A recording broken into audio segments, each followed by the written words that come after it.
ರಾಜ್ಯ ಬಿಜೆಪಿ ಸರ್ಕಾರ ವಾರಾಂತ್ಯದ ಕರ್ಫ್ಯೂವನ್ನು ಜಾರಿಗೊಳಿಸಿರುವ ಹಿನ್ನೆಲೆ ಇಂದು ರಾತ್ರಿ 10 ಗಂಟೆಯಿಂದ ಸೋಮವಾರ ಬೆಳಗ್ಗೆ 5 ಗಂಟೆಯವರೆಗೆ ಕರ್ಫ್ಯೂ ಜಾರಿಯಲ್ಲಿರಲಿದೆ.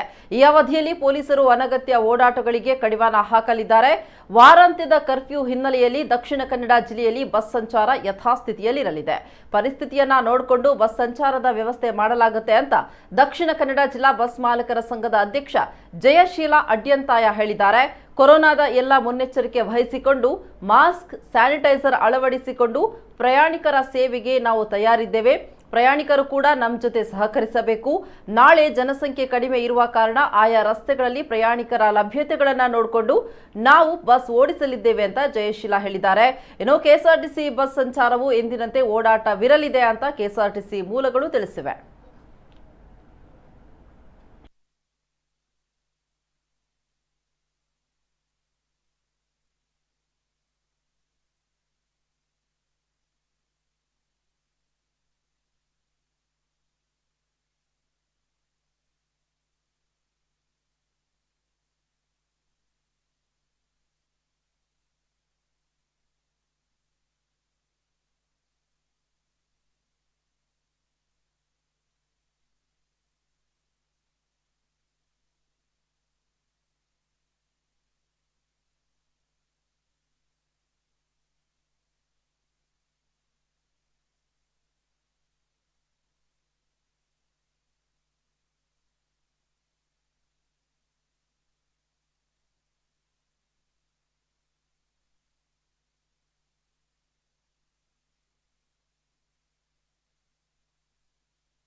ಎಸ್, ಹಾಗಾದರೆ ಕರ್ಫ್ಯೂ ಅಂದ ತಕ್ಷಣ ನಾಳೆ ಎಲ್ಲ ಕಡೆ ಬಿಕೋ ಅಂತ ಇರ್ತವೆ, ಜನಗಳಿಲ್ಲ, ವಾಹನಗಳಿಲ್ಲ, ಆದರೂ ಕೂಡ ಬಸ್ ಓಡಾಡುತ್ತೆ ಅನ್ನುವಂತಹ ಮಾಹಿತಿ ಸಿಕ್ಕಿದೆ. ಇದರ ಬಗ್ಗೆ ಬಸ್ ಓಡಾಡುತ್ತಾ ಇಲ್ವಾ ಅನ್ನುವಂತಹ ಮಾಹಿತಿಯನ್ನು ಪಡ್ಕೊಳ್ಳೋಣ. ದಕ್ಷಿಣ ಕನ್ನಡ ಜಿಲ್ಲಾ ಬಸ್ ಮಾಲಕರ ಸಂಘದ ಅಧ್ಯಕ್ಷರಾಗಿರುವಂತಹ ಜಯಶೀಲ ಅಡ್ಯಂತಾಯ ಇವರಿಂದ. ಜಯಶೀಲ ಅವರೇ, ನಮಸ್ಕಾರ. ನಮಸ್ತೆ. ನಮಸ್ತೆ. ಓಕೆ, ನಾಳೆ ಕರ್ಫ್ಯೂ ಅಂದಾಕ್ಷಣ ಎಲ್ಲ ಬಿಕೋ ಅಂತ ಇರ್ತದೆ, ಜನಗಳಿಲ್ಲ, ವಾಹನಗಳಿಲ್ಲ ಅನ್ನುವಂಥದ್ದು ನಾವು ನೋಡ್ತಾ ಇರುವಂಥದ್ದು. ಕಳೆದ 2 ವರ್ಷಗಳಿಂದ ಕೂಡ ಕರ್ಫ್ಯೂ ಬಂದ ತಕ್ಷಣ ಎಲ್ಲೂ ಕೂಡ ಜನ ಇರಲ್ಲ, ವಾಹನಗಳು ಇರಲ್ಲ. ಆದ್ರೂ ಕೂಡ ನಮ್ಗೆ ಮಾಹಿತಿ ಬಂದಿರುವ ಪ್ರಕಾರ ನಾಳೆ ಬಸ್ ಇರುತ್ತೆ ಅನ್ನುವಂಥದ್ದು. ಬಸ್ ಓಡಾಟಕ್ಕೆ ಜಿಲ್ಲಾಡಳಿತದಿಂದ ಪರ್ಮಿಷನ್ ಇದೆಯಾ ಸರ್? ನೋಡಿ, ನಾನು ದಕ್ಷಿಣ ಕನ್ನಡ ಬಸ್ ಮಾಲೀಕರ ಸಂಘದ ಅಧ್ಯಕ್ಷ ಮಾತಾಡ್ತಾ ಇದ್ದೇನೆ. ಸಾಧಾರಣ 2 ವರ್ಷದಿಂದ ಕೊರೋನಾ ಸಂದರ್ಭದಲ್ಲಿ ನಮ್ಮನ್ನು ಲಾಕ್ಡೌನ್ ಅಂತ ಹೇಳಿ ಗಡಿ ಇದು ಬಸ್ ಅನ್ನು ನಿಲ್ಲಿಸ್ತಾ ಇದ್ದೇವೆ ನಾವು ಸರ್ಕಾರದ ಆದೇಶದ ಪ್ರಕಾರ. ಈಗ ನೋಡಿ, ಮೊನ್ನೆ ಬಂದು ಸರ್ಕಾರದ ಆದೇಶ ಬಂದಿದೆ. ಕೊರೋನಾ ಸಂದರ್ಭದಲ್ಲಿ ಈ ತರ ಜನರು ಮಾಸ್ಕ್ ಹಾಕಬೇಕು, ಡಿಸ್ಟೆನ್ಸ್ ಮೇಂಟೈನ್ ಮಾಡಬೇಕು, ವೀಕೆಂಡ್ ಕರ್ಫ್ಯೂ ಆಗಿದೆ, ಅದಕ್ಕೆ ನೀವು ಸಹಕಾರ ಕೊಡ್ಬೇಕಂತೇಳಿ ಜಿಲ್ಲಾಡಳಿತದಿಂದ ಮನವಿ ಜಿಲ್ಲಾಧಿಕಾರಿ ಅವರು ನಮ್ಮನ್ನು ಕರೆದು ಸಭೆ ಮಾಡಿದ್ದಾರೆ. ಓಕೆ, ಹಲೋ, ಕೇಳಿಸ್ತಾ ಉಂಟು ಸರ್, ಮಾತಾಡಿ ಕೇಳಿಸ್ತಾ ಉಂಟು. ಸಭೆ ಮಾಡಿದ್ದಾರೆ. ಓಕೆ, ಈ ಸಭೆಯಲ್ಲಿ ಅವರು ಹೇಳಿದ್ದಾರೆ ಏನಂತ ಹೇಳಿದ್ರೆ, ಎಲ್ಲರೂ ಮಾಸ್ಕ್ ಹಾಕಿ ಕೋವಿಡ್-19 ಅನ್ನು ಪಾಲನೆ ಮಾಡಿ, ಸಾರ್ವಜನಿಕರು ಪ್ರಯಾಣಿಕರೆಲ್ಲರೂ ಮಾಸ್ಕ್ ಹಾಕಿ, ನಿರ್ವಾಹಕರು ಚಾಲಕರು ಮಾಸ್ಕ್ ಹಾಕಿ ಬಸ್ ಅನ್ನು ಚಲಾಯಿಸಬೇಕಂತ ಎಂಬ ನಿರ್ದೇಶನವನ್ನು ಜಿಲ್ಲಾಡಳಿತ ನಮಗೆ ಮಾಡಿದೆ. ಓಕೆ, ನಾವು ಸಾರ್ವಜನಿಕ ಹಿತದೃಷ್ಟಿಯಿಂದ ಜನರಿಗೆ ತೊಂದರೆಯಾಗದ ರೀತಿಯಲ್ಲಿ ನಾವು ಬಸ್ ಅನ್ನು ರನ್ ಮಾಡುವ ದೃಷ್ಟಿಯಲ್ಲಿ ರನ್ ಮಾಡುವ ಅಂತ ಹೇಳಿ ನಿರ್ಣಯ ಮಾಡಿದ್ದೇವೆ. ಓಕೆ, ಎಸ್, ಇದು ಅಂದ್ರೆ ಒಂದು ವಿಚಾರದಲ್ಲಿ ಜನರಿಗೆ ಒಳ್ಳೆಯ ನ್ಯೂಸ್. ಯಾಕಂತ ಹೇಳಿದ್ರೆ ಕರ್ಫ್ಯೂ ಸಂದರ್ಭದಲ್ಲಿ ಎಷ್ಟೆಷ್ಟು ದುಡ್ಡು ಕೊಟ್ಟವರು ಆಟೋದಲ್ಲೇ ಅಥವಾ ಬೇರೆ ವಾಹನಗಳಲ್ಲಿ ಹೋಗ್ಬೇಕಾಗುತ್ತೆ, ಬಸ್ ಇದೆ ಅನ್ನುವಂತಾದ್ರೆ ಜನರಿಗೆ ತುಂಬಾ ಖುಷಿ ಆಗುವಂತದ್ದು. ಇನ್ನು ಯಾವ ರೂಟ್ ಅಲ್ಲಿ ಬಸ್ ಚಲಾಯಿಸುತ್ತೆ ಅಂತ ಸರ್ ನಾಳೆ? ಅಂದ್ರೆ ಈಗ ಸದ್ಯಕ್ಕೆ ನಾವು ಅವಶ್ಯಕತೆ ಇರುವಲ್ಲಿ ಎಲ್ಲಾ ಕಡೆಗೆ ಬಸ್ ಅನ್ನು ರನ್ ಮಾಡುವುದರಲ್ಲಿ ಇದ್ದೇವೆ. ಯಾವ ರೂಟ್ ಅಲ್ಲಿ ಪ್ರಯಾಣಿಕರ ಸ್ಪಂದನೆ ಜಾಸ್ತಿ ಉಂಟಾ ಆ ರೂಟಿಗೆ ಬಸ್ ರನ್ ಆಗ್ತದೆ. ಯಾಕಂತ ಹೇಳಿದ್ರೆ ಒಂದು ಬಸ್ ರನ್ ಮಾಡಬೇಕಾದ್ರೆ ಅದರದೇ ಆದ ಕೆಲವೊಂದು ಖರ್ಚು ವೆಚ್ಚಗಳಿರ್ತದೆ, ಅದನ್ನು ಪೂರೈಸಿ ಅದಕ್ಕೆ ತಕ್ಕಾದ್ರೂ ಸಿಕ್ಕುವಂತ ವ್ಯವಸ್ಥೆ ಇದ್ರೆ ನಾವು ರನ್ ಮಾಡ್ತೇವೆ. ಈಗ ಜನರಿಗೆ ನಾವು ರನ್ ಮಾಡದೇ ಇರ್ಲಿ ಅದಕ್ಕೆ ಆದ ಖರ್ಚು ವೆಚ್ಚಗಳು ಖಂಡಿತವಾಗಿ ಬರ್ತದೆ. ಅದನ್ನು ನಾವು ಮುಂಚೆ ಸಹ ಭರಿಸಿದ್ದೇವೆ, ಈಗ ಕೂಡ ಭರಿಸಲೇಬೇಕಾಗ್ತದೆ. ಕರೆಕ್ಟ್. ನೋಡಿ ನಾವು 3 ತಿಂಗಳಿಗಿಂತ ಮುಂಚೆ ಅಡ್ವಾನ್ಸ್ ಆಗಿ ಟ್ಯಾಕ್ಸ್ ಕಟ್ತೇವೆ, 1 ವರ್ಷಕ್ಕಿಂತ ಮೊದಲು ಇನ್ಸೂರೆನ್ಸ್ ಕಟ್ತೇವೆ. ನಾವು ಈಗ ಏನಾಗ್ತದೆ ವೀಕೆಂಡ್ ಕರ್ಫ್ಯೂ ಅಂತ ಹೇಳಿದ ಕೂಡಲೇ ಒಂದು ವೀಕೆಂಡ್ ಅಲ್ಲಿ 1 ಮಂತ್ಗೆ 4 ದಿವಸ 6 ದಿವಸ 8 ದಿವಸ ಬರ್ತದೆ. 8 ದಿವಸ ಅಂತ ಹೇಳಿದ್ರೆ 3 ತಿಂಗಳಲ್ಲಿ ನಮಗೆ 1 ತಿಂಗಳಿದ್ದು ವೀಕೆಂಡ್ ಅಲ್ಲಿ ಲಾಸ್ ಆಗಿ ಹೋಗ್ತದೆ. ಈ ಲಾಸ್ ಅನ್ನು ಭರಿಸುವಂತ ವ್ಯವಸ್ಥೆಯನ್ನು ಈ ಸಾರ್ವಜನಿಕರ ಇದು ಸರ್ಕಾರ ಯಾವುದೇ ರೀತಿಯಲ್ಲಿ ನಮಗೆ ಇಷ್ಟ ತನಕ ಸಹಾಯ ಮಾಡಲಿಲ್ಲ.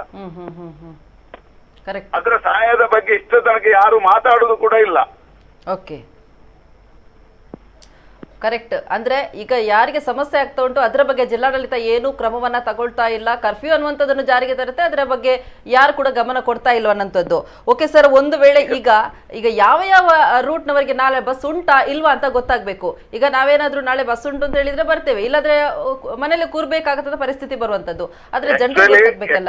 ಎಲ್ಲಾ ರೂಟ್ಗಳಿಗೆ ನಾಳೆ ಬಸ್ ಬೆಳಿಗ್ಗೆ ರನ್ ಆಗ್ತಾ ಇರಬಹುದು. ನಾವು ಆದೇಶ ಮಾಡಿದ್ದೇವೆ, ಎಲ್ಲರೂ ಬಸ್ ಅನ್ನು ವೀಕೆಂಡ್ ಕರ್ಫ್ಯೂಲ್ಲಿ ನಿಲ್ಲಿಸಬೇಕಂತ ಏನು ಕಾನೂನಲ್ಲಿ ಇಲ್ಲ. ಯಾವ ಪ್ರಯಾಣಿಕರಿಗೆ ಸೌಲಭ್ಯಕ್ಕೆ ಸರಿಯಾಗಿ ಬಸ್ ಅನ್ನು ರನ್ ಮಾಡ್ಬೇಕಂತ ಹೇಳಿ ನಾವು ಆದೇಶ ಮಾಡಿದ್ದೇವೆ. ಅದು ಪ್ರಯಾಣಿಕರ ಸೌಲಭ್ಯವನ್ನು ನೋಡಿ, ಪ್ರಯಾಣಿಕರಿಗೆ ಎಷ್ಟು ಸ್ಪಂದನೆ ಕೊಡ್ತಾರೆ ಅದನ್ನು ನೋಡಿ ಬಸ್ ಮಾಲೀಕರು ಬಸ್ ರನ್ ಮಾಡ್ತಾರೆ. ಸರಿ, ಓಕೆ. ಈಗ ಇನ್ನೊಂದು ಕಡೆ ಲಾಸ್ಟ್ ಟೈಮ್ ಏನಾಗಿತ್ತು ಅಂತ ಹೇಳಿದ್ರೆ ಬಸ್ಸೇ ಇರ್ಲಿಲ್ಲ, ಬಸ್ ಎಲ್ಲ ಸ್ಟಾಪ್ ಆಗಿತ್ತು, ಬಸ್ಸೇ ಇರ್ಲಿಲ್ಲ, ಬಸ್ ಎಲ್ಲ ಎಲ್ಲಿ ನಿಂತಿದ್ದು ಅಲ್ಲೇ. ಈಗ ಕೂಡ ಕೆಲವು ಬಸ್ಗಳು ಅಲ್ಲೇ ನಿಂತಿದ್ದನ್ನು ನಾವು ನೋಡ್ತಾ ಇರ್ತೀವಿ. ಆದ್ರೂ ಕೂಡ ಕೆಲವೊಂದು ಕಡೆ ಬಸ್ ಸ್ಟಾರ್ಟ್ ಮಾಡ್ತಾರೆ, ಇನ್ನು ಬೆಳಿಗ್ಗೆ ಪ್ಯಾಸೆಂಜರ್ ಅನ್ನ ಕರ್ಕೊಂಡು ಹೋಗ್ತಾರೆ, ಒಂದು ಮಧ್ಯಾಹ್ನದಲ್ಲಿ ಬಸ್ ಇಲ್ಲ, ಅದು ಬಸ್ ಅನ್ನ ಸ್ಟಾಪ್ ಮಾಡ್ತಾರೆ. ಯಾಕಂತ ಹೇಳಿದ್ರೆ ನಮ್ಗೆ ಪ್ಯಾಸೆಂಜರ್ ಇಲ್ಲ, ನಾವೇನ್ ಮಾಡ್ಬೇಕು ಅನ್ನುವಂಥದ್ದು. ಈಗ ಬೆಳಿಗ್ಗೆ ಹೋದಂತ ಪ್ಯಾಸೆಂಜರ್ ರಿಟರ್ನ್ ಬರ್ಬೇಕಲ್ಲ, ಆಗ ಏನ್ ಮಾಡೋದು ಸರ್? ಅಂತದ್ದು ಪರಿಸ್ಥಿತಿ ಈಗ ಮಂಗಳೂರಲ್ಲಿ ಇಷ್ಟ ತನಕ ಆಗ್ಲಿಲ್ಲ. ಮುಂಚೆ ಯಾಕೆಂತ ಹೇಳಿದ್ರೆ ಮುಂಚಿನ ವ್ಯವಸ್ಥೆಯಲ್ಲಿ ಒಂದು ದಿವಸ ಒಂದು ಟ್ರಿಪ್ ಕಟ್ಟಾದ್ರೆ ಜನಗಳಿಗೆ ತುಂಬಾ ತೊಂದರೆ ಆಗ್ತಿತ್ತು. ಈಗ ಅಂತ ಪರಿಸ್ಥಿತಿಯಲ್ಲಿ ಇಲ್ಲ. ಯಾಕೆಂತ ಹೇಳಿದ್ರೆ ಎಲ್ಲರೂ ತಮ್ಮ ತಮ್ಮ ವಾಹನ 2 ವೀಲರ್ ಅನ್ನೆಲ್ಲ ಹೆಚ್ಚಾಗಿ ಅವಲಂಬಿಸಿ ಅವರು ಇರುವುದರಿಂದ ಈಗ ಅಷ್ಟೊಂದು ಪ್ರಾಬ್ಲಮ್ ಆಗುದಿಲ್ಲ ಅಂತ ನಮ್ಮ ಅಭಿಪ್ರಾಯ.